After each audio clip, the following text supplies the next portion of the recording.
Alright, now we're going to talk about the position of the stack where that's relative to the disc. You always want to try to keep the stack about 10-15 yards in the horizontal position away from the current handler.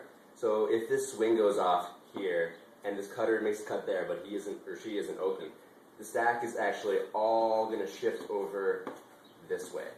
Because right now everyone is standing in that viable lane. And by swinging it across the entire way, we're assuming we're being forced flick here, this allows even more space to be open and allows your cutter to have even more room to make her cut.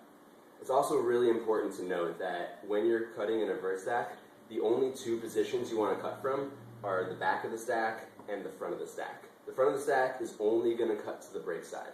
The back of the stack is generally only going to cut to the force side. And obviously, things change when the disc moves and whatnot. It's also important when, let's say, cutter number one cuts in, out, back in again, and gets the disc, that this entire stack shifts back up with her. So you want to make sure that the entire stack is behind the disc so you have as many viable players there as possible. Also at this time, handler number two is going to shift back into the stack. And so handler one is going to become the first dump option, with handler two being that swing pass.